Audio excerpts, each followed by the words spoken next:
Mga kabunyog, mga kababayan, saan man pumpanig kayo ng mundo, nasa Pilipinas man po kayo o nasa labas ng bansa, anong oras man po dyan sa inyo ngayon? Umaga man po, tanghali, hapon, gabi, mga kabunyog, muli po ang ating pong pagbati ng magandang araw, Pilipinas at mundo. So yan mga kabunyog, may reaksyon si Robin Hood Padilla, ang #1 senator ng Pilipinas noong nakaraang 2022 elections. Mayroon siyang magandang reaksyon sa resolution na i-final ni Senadora Risa Hontiveros. Maaalala natin na nung isang araw, nag-file si Senadora Risa Hontiveros ng resolusyon na nananawagan na magsagawa ng investigation ang Senado kaugnay sa mga di umano'y mga illegal na aktibidad ng grupo ng relihiyon o sekta ng relihiyon ni Apollo Kibuloy, ang Kingdom of Jesus Christ, na kung saan siya ang leader o executive pastor. Ngayon, sabi ni Robin Hood Padilla, alam niyo kung anong reaksyon niya mga kabunyog? Hindi raw siya sang-ayon dyan sa investigasyon na yan. Alam niyo ang dahilan niya kung bakit? Bakit? Hindi naman sa Pilipinas yung mga kaso na yan eh. Doon daw yan sa Amerika eh. Bakit? Hawak na ba tayo ng mga Amerikano? Sunod-sunuran na ba tayo sa mga Amerikano? Parang ICC na naman ba yan? Ganon yung argumento ni So pakana daw pala ng mga kano yan. Pakana daw ng Amerikano. Kagustuhan daw ng Amerikano yan. Magiging sunod-sunuran naman daw ba tayo sa Amerika? Wala na ba tayong kalayaan? Ay, #1 senator yan #1 senator yan. Ano na bang nangyari sa bansa natin? Ano na bang nangyari?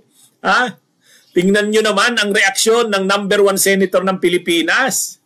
Nung mga panahon ng #1 senator ng Pilipinas, Jovito Salonga, yan, di ba? Inaabot ko pa yan.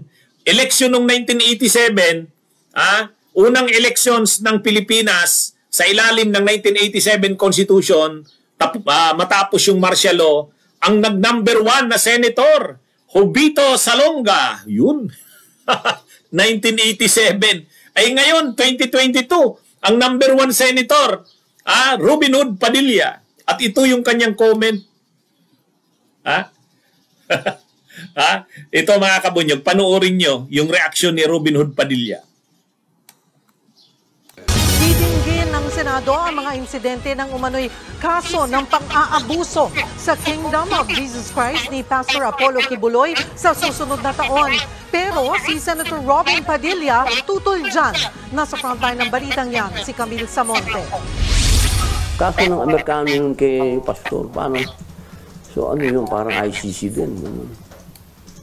Sunod-sunuran na naman tayo sa dayuhan, ganun ba? Ganyan tinutulan ni Senator Robin Padilla ang panukala ni Senate Deputy Minority Leader Risa Hontiveros na imbestigahan ang mga umano'y kaso ng pag-abuso sa religious group na Kingdom of Jesus Christ o KJC ni Pastor Apollo Kibuloy.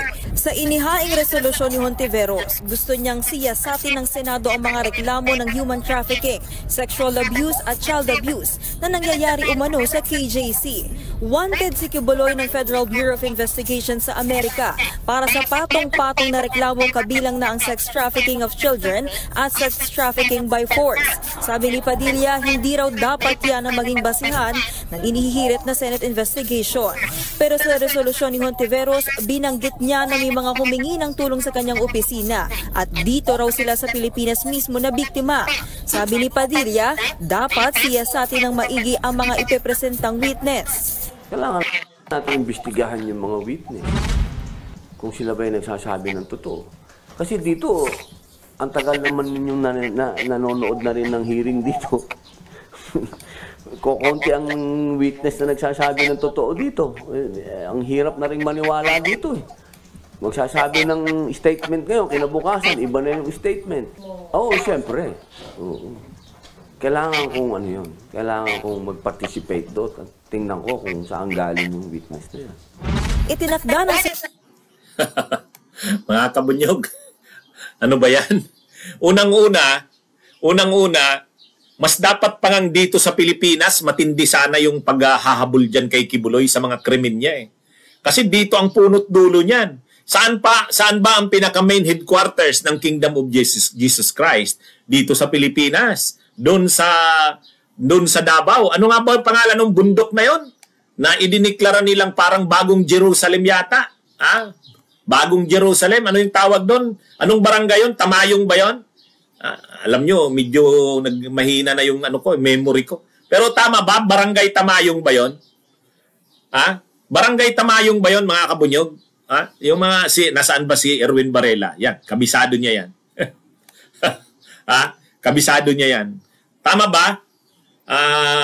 Tamayong. Tama. Salamat, Akak Brutus. So, yun.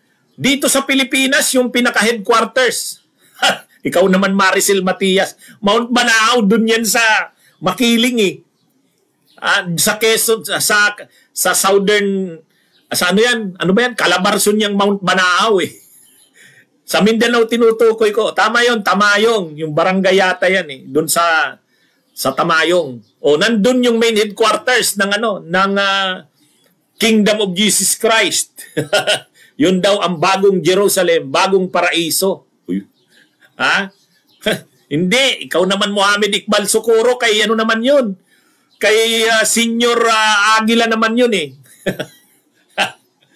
Alam nyo dito sa Pilipinas, ang daming kulto. Ang daming kulto. Yung tandaan nyo yung kulto ni, yung kulto ni sa Dinagat. Yung kulto ng yung kulto ng sa Dinagat, sino ba yun? Ano ba yan? Sa Dinagat, sila Icleo. Yan, sila Icleo doon, Dinagat. Alam nyo yun, yung PBMA. Yun naman yung kanyang kulto. Philippine Benevolent Missionaries Association. Yun naman, mga tinuturuan naman ang mga miyembro na manggamot, mga ritual, mga tawag dyan, mayroong mga orasyon. Yun, orasyon. Ano ba yan? Kinakapos ako ngayon ng mga sasabihin. PBMA, Philippine Benevolent Missionaries Association, doon sa Dinagat Island. Di ba? Sa Dinagat Island. Pati politika doon, hinawakan ng mga Icleo. Yung governor, congressman, yung ama, founder yun ng PBMA, si Icleo. Tapos yung ina, naging congresswoman din yun, leader din ng PBMA. Tapos yung anak naman, si Robin Icleo. Kaya lang yun, napatay nun yung asawa niya. At nang inaaresto na yun inaaresto na ng mga pulis si Icleo, nakipagbarilan yung kanyang mga supporters. Grabe, nagbuwis ng buhay yung kanyang mga supporters. Matinding kulto yun. Papunta na sana dun yung papunta na rin sana dun yung grupo ng Socorro, yung bayanihan, Socorro Bayanihan, yung kay Senior Aguila. Butit inexpose ni Senadora rin sa Risa Hontiveros. Si Risa Hontiveros din ang nagpatawag ng ng pagdinig dun eh. Ngayon na naman tama yan. Kung yun ngang kay tawag dyan, kung yung kay Senior Aguila dininig sa Kamara, ay sa Senado, sa pangunguna rin ni Risa Hontiveros, ngayon ito namang lalo namang itong Kibuloy. Ito, kulto rin to eh. Kaya lang, syempre, mapurma lang si Kibuloy, pa-English lang, pa-English, mapurma, ayan, may sariling TV network, maraming impluensya sa politika, lalo na panahon ni Duterte, yan. So ngayon, pero, yung kanyang mga illegal activities, ano bang nangyayari? Para makaraise siya ng maraking pera sa kanyang kulto, syempre, pang sariling kayamanan niya na yan, ni Kibuloy, yung mga minors, at saka yung mga mga aktibong miyembro dito sa Pilipinas, pinapadala sa US. Yun yung ganun yung modus operandi. Yung mga yung mga kilala niyang mga parang mga aktibo sa kanya, talagang loyal na loyal sa kanya, pinadadala niya sa US para doon naka-base sa US. Ngayon, pinaprocess yung doon, yung visa. Mayroong tagalakad noon. Kaya may kaso din sila sa mga illegal na pagpaprocess ng mga passports at ng visa. Yun, bahagi yan ng kaso sa US. At kapag nandun na sa US na pinapalimos, pinapaikot sa US, naghumihingi ng mga donations, at pag pumupunta doon si Kibuloy, yung mga niya doon, yung mga batang-bata na mga spiritual wives ni Kibuloy doon. Mayroon siyang mga innermost circle, inner circle. Pinapaliguan si Kibuloy, minamasahe. O yun? Para siyang doon. Kasi nga siya Diyos ang turing sa kanya, anak ng Diyos Appointed son of God daw Kaya yan ngayon, isa doon sa mga testigo ay bata pa, dalaga pa siya, miyembro na siya ng Kingdom of Jesus Christ. Sino ba yon? Stone ang apelyido nun Ngayon, pinadala din siya sa Amerika. Tapos doon, pagdating doon, sila yung pinaglilimos. Nag-iikot sila sa mga states para maglimos. Tapos pag nandun si Kibuloy, papaliguan nila, mamasahihin nila, at pinapa-perform sila ng mga sexual doon. Kaya nga may kasong rape si Kibuloy kasi may mga umaayaw naman daw, napipilit, napipersahan. Kaya child trafficking, human trafficking, yun yung kaso ni Kibuloy doon. At kapag nakaipon ng malaking dolyar, pinapapunta na yung private jet niya doon, tapos kinakarga na sa private jet niya, tinatakas niya palabas ng Amerika, papunta ng Pilipinas. So, parang ang ugnayan noon, nandito si Kibuloy, nandito yung main headquarters niya, Arlenstone, tama si Ramsoco. Nandito yung main headquarters niya, nandito yung kanyang kingdom, yung kanyang tinatawag na Bagong Jerusalem. Tapos may mga miyembro siya galing dito. So dito pa lang, dito nagsisimula ang recruitment. Dito rin nagsisimula yung pagpili ng mga ipapadala sa US. Kaya paano nasabi ni Robin Hood Padilla na ang kaso ay dun lang nangyari sa US? Hindi. Nagsisimula dito sa Pilipinas at dito rin nagtatapos. Bakit dito nagsisimula at dito rin nagtatapos? Saan galing yung mga traffic na children? Saan galing yung mga batang pinadadala sa US?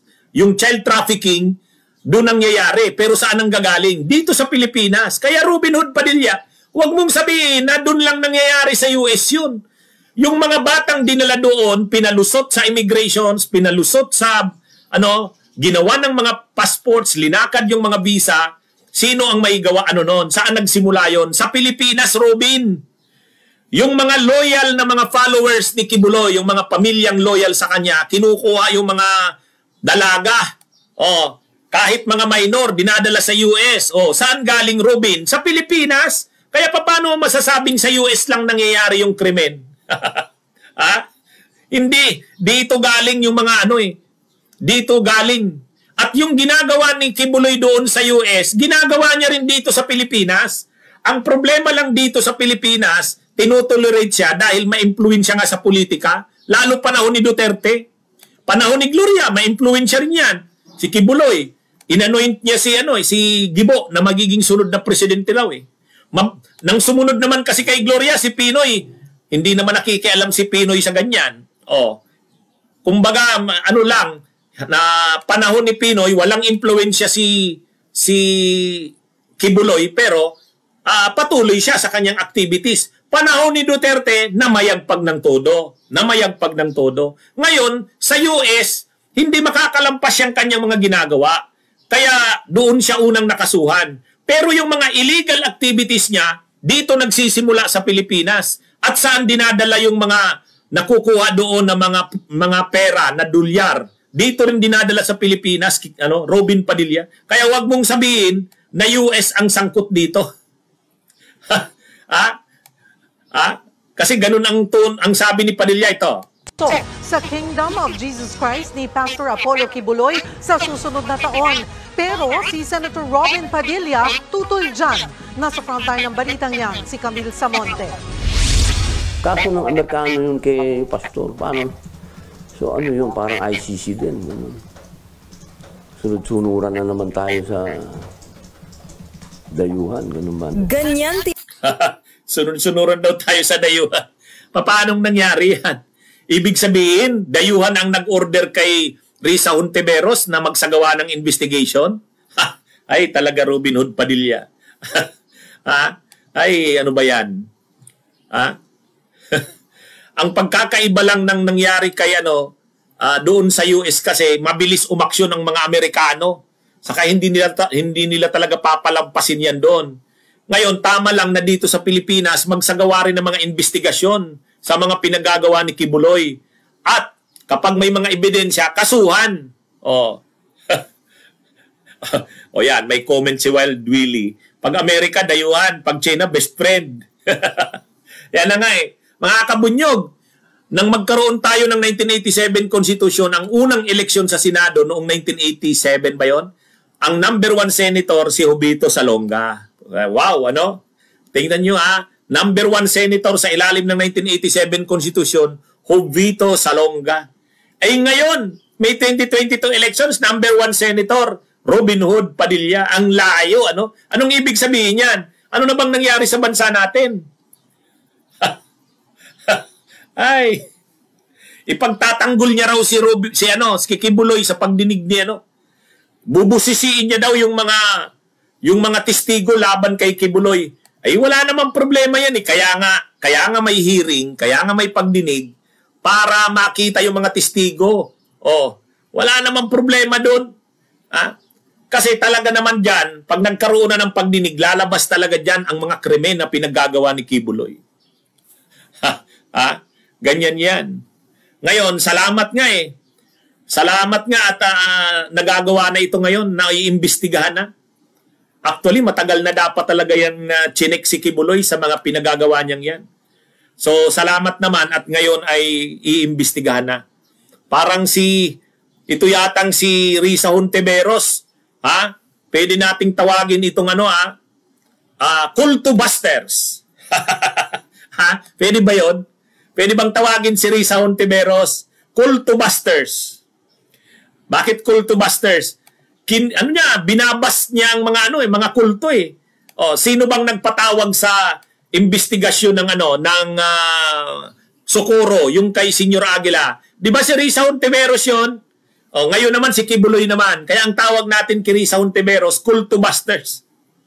Ito namang si Robin Hood Padilla, ano naman tawag dito? Kulto Defender. Di ba may picture din si Senior Aguila nung Socorro na nakaganyan din, katabi si Robin Hood Padilla sa Kasibato. Ngayon naman, ipagtatanggol na naman ni Padilla si Kibuloy. Tapos, dahil nagsasagawa si Risa Hontiveros ng investigation, anong comment ni Ang comment ni Robin Hood Padilla, ano daw?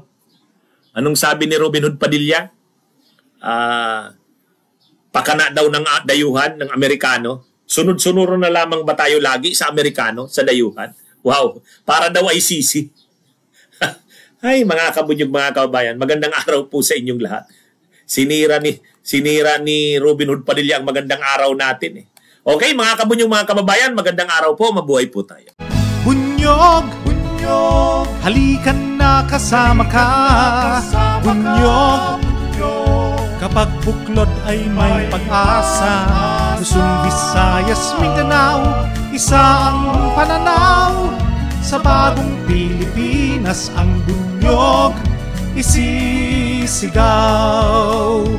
Bunyog, bunyog, bunyog.